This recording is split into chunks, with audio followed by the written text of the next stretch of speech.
वसुदेव जी के व्यवहार पर कंस का मन आ गया। उन्होंने मन ही मन विचार किया, मेरे बहन के लायक उत्तम योग्य पति तो यही है। ब्याह फिक्स करके आ गया। ब्याह भया। ब्याह में राजा कंस जो है अपनी बहन को सब कुछ दिया, पूरी दान दहेज दी। इनके बाद में विदाई की जब बारी आई, विदा करने लगे, तो विदा करते समय कंस ने कहा कि मैं अपनी बहन को अपनी कंधों के दम पे पहुंचाने ससुराल जाऊंगा। स्वयं कंस जो है अपनी बहन की रथ को अपनी भुजा के बल पर खींचते हुए लेके जा रहा है। आज देवता भी धन्य है कंस की उदारता देखकर। परंतु तत्क्षण आकाशवाणी भई, अरे दुष्ट कंस, जिस अपनी बहन को तू स्नेह पूर्वक रथ में बिठा करके विदा करा के ले जा रहा है, इनका 8वां गर्भ जो होगा तो वो तुम्हारा काल होगा। कंस ने ध्यान नहीं दिया। फिर आकाशवाणी दूसरी बार, फिर आकाशवाणी तीसरी बार। जब तीसरी आकाशवाणी भई तो कंस ने मन ही मन विचार किया कि ये देवकी तो मेरे लिए संकट बन गया है। ऐसा हो कि कहीं देवकी का संतान हो जाए और ये कहीं मेरे लिए जीवन में संकट पैदा करे। उससे ज्यादा देवकी को ही मार देना चाहिए। कंस रथ को वहीं रखा, पीछे पलटा, पीछे पलट करके देवकी के केस पकड़ के धरती पे पटक दिया। निकाल लिया तलवार, मारने के लिए उद्यत हुआ। देवकी रोने लगी। वसुदेव जी महाराज आ गए। मन ही मन विचार किए, वसुदेव मैं कंस से जीत तो नहीं पाऊंगा, बेहतर है दिमाग लगाऊं। उन्होंने जाकर कहा, भैया एक बात बताओ, तुमको खतरा देवकी से है कि देवकी के बच्चे से? कंस ने कहा, बच्चे से। तो हाँ, मैं जल्ले के हाथ में संकल्प करके कहता हूं कि मैं वसुदेव देवकी के जितने भी गर्भ के बालक होंगे मैं सबको तुम्हारी चरणों पर समर्पित करूंगा। हाँ, फिर तुम जा सकते हो। चले गए। 1 वर्ष बाद एक संतान भया। वसुदेव ला करके कंस जी के चरणों में रख दिया। कंस जी के ध्यान देना, क्यों? मैंने वचन दिया है, इस वचन का पालन करना जरूरी है। आज आदमी वचन देता है बुचकने के लिए, पालन करने के लिए नहीं देता। चाहती तो बियाह हो गए। वसुदेव महाराज घलो दिल्ली लखनऊ कमाए खाए जा सकते, क्या मतलब फिर आने ही नहीं दोबारा। वचन याद है। कंस के सामने उन्होंने चरणों पे रख दिया तत्काल का जन्मा बालक। कहे, राजा साहब ये पकड़ो, आपका भांचा हुआ है। तो ये हमारा भांचा है। बड़ा प्रसन्न हुआ कंस। गले से मोतियों की माला निकाली, निकाल कर डाल दी, अपने भांचे पे गए। खूब पार्टी करो बात तो, खूब हमारा भांचा भैया। 8वां पर याद रखना वसुदेव। वसुदेव ने कहा, जी भैया। घर आके कहे, देवकी कंस अब पहले जैसा नहीं रहा, वो बदल गया है। अब वो प्रेम करता है।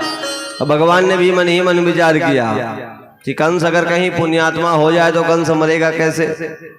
कंस का तो पाप बढ़ नहीं रहा है, कंस मरेगा कैसे? मन में भगवान का विचार है। तो नारद जी प्रकट हो गए। और जो ही नारद जी प्रकट भय जाकर के कहा, दयालु कंस की जय हो, दयालु कंस की जय हो। कंस ने कहा, महाराज मैं कोई दया करने का दुकान खोल के नहीं बैठा हूं। नारद जी कहने लगा कि फिर बेटे को फोकट में छोड़े हो। ये देवताओं का हिसाब है महाराज, कभी भी उल्टा सीधा चलता है। ये उठाया अष्टदल वाला कमल, बोले यहां से गिनो, 1 2 3 4 5 6 7 8। अब एक काम करो, यहां से गिनो, तो कभी पहला भी 8वां बनता तो 8वां बनता, तो कभी 7वां भी 8वां बनता, तो कभी 6वां भी 8वां। यहां से गिन लो, 1 2 3 4 5 6 7 8। फिर यहां से गिनो, फिर यहां से गिनो, फिर यहां से गिनो। बोले इनकी तो माया ही छल की माया है, भरोसा न करना। कंस का क्रोध बढ़ गया। और जैसे ही कंस का क्रोध बढ़ा तो सीधा वहां से घर नहीं गया, राजसभा से सीधा चला गया देवकी के यहाँ। और जाके कहा देवकी तुम्हारा बेटा कहाँ है। देवकी कहने लगी भैया अपने भांजे को बिना देखे नहीं रह सके ना, आखिर आना पड़ा तुमको। कंस बोले ये दुनिया भर की व्यर्थ की प्रलाप न कर, हमसे बता कहाँ है। तो कहा अभी दूध पिलाकर सुलाए। सीधा गया कंस, जाकर के पालने में सोए बालक का पैर पकड़ के उठा के भागने लगा। और मन ही मन विचार कर रहा मैं बच्चे को मारूं कैसे, गला दबा के मार दूं, कहीं भवाक फेंक दो, समुद्र में फेंक दो, करो का विचार आई। भागत भागत एक काला रंग के विशाल का चट्टान रहे, गोल पकड़ी भवाक मारी, एक बार में पूरा बच्चे का शरीर जो है छत बिछत हो गया।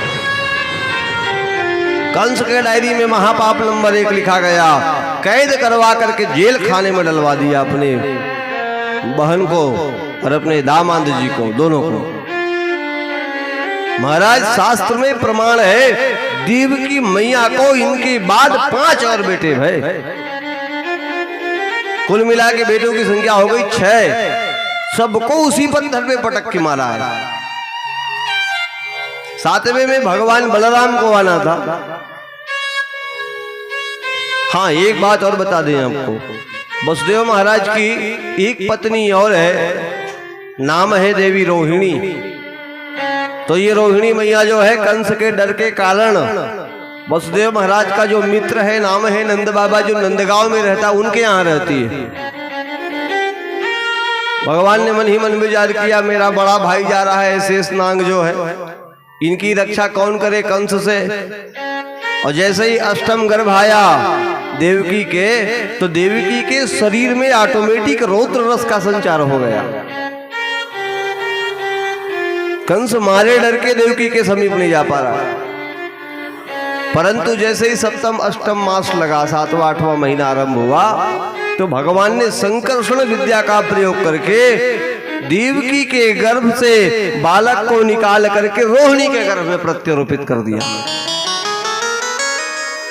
ठीक है, यानी एक प्रकार से ये पता चला कंस को कि देवकी का गर्भ असमय स्खलित हो गया, गर्भपात हो गया देवकी का, यानी बच्चा गर्भ में नष्ट हो गया, मारा गया। उन्होंने कहा चलो कोई बात नहीं, मुझको मारने की जरूरत न पड़ी, बेचारा खुद ही मर गया।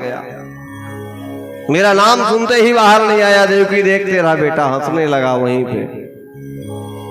अब तो 8वें के रूप में भगवान को आना है। हम केवल कृष्ण आविर्भाव पर्यंतम चतुर्थे दिवसों बदेत, मामा जी ने कहा उन्हीं के अनुसार कथा करें। जैसे ही लाला जी का जन्म रहेगा तो हम कथा कहना बंद कर देंगे, फिर कथा आप लोग कहोगे, बाकी कथा फिर कल होगी, है ना। वैसे भागवत जी में लिखा है कि जैसे भगवान कृष्ण का जन्म हो तो कथा वक्ता को कथा करना बंद कर देनी चाहिए। भगवान अपनी योजना बनाने लगे कि मुझको धरती पे जाना है। सब आए, सब आकर के स्तुति किए भगवान का। भगवान ने कहा जिन जिन पाँव पर लाना है आज मैं भूया कुती जहात हूँ कहे। भगवान रेडी थे, तैयार थे। तमद्भुतम बालक मम्बुजे क्षणम, एक अद्भुत बालक स्वप्नावस्था में दर्शन की देवकी मैया, सोए सोए निद्रा में है, अर्ध निद्रा में।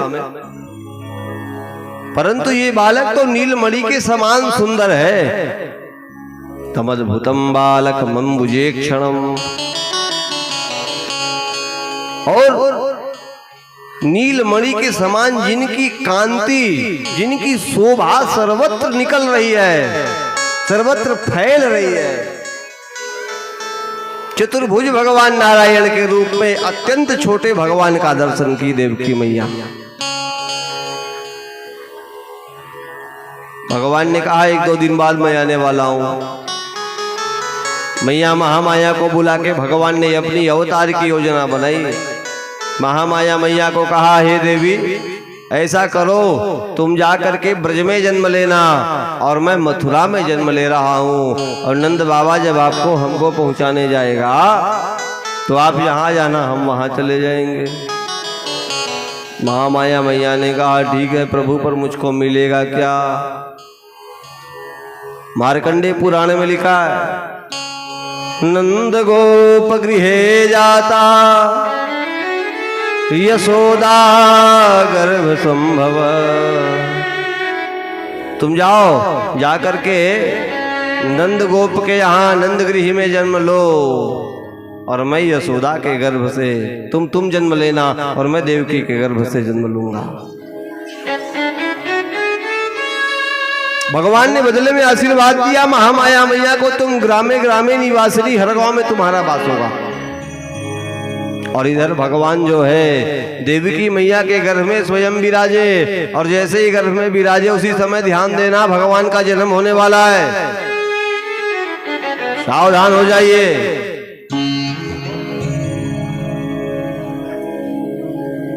सावन का महीना आया निकल गया, आया भी गया भी, इसलिए तो कहे आया सावन झूम के, नहीं, इस लीला में गया सावन झूम के है। सावन आया झूम के निकल गया। लग गई महीना किसकी? भादों की। तो भादों की महीना लगी, पाक है अंधियारी की।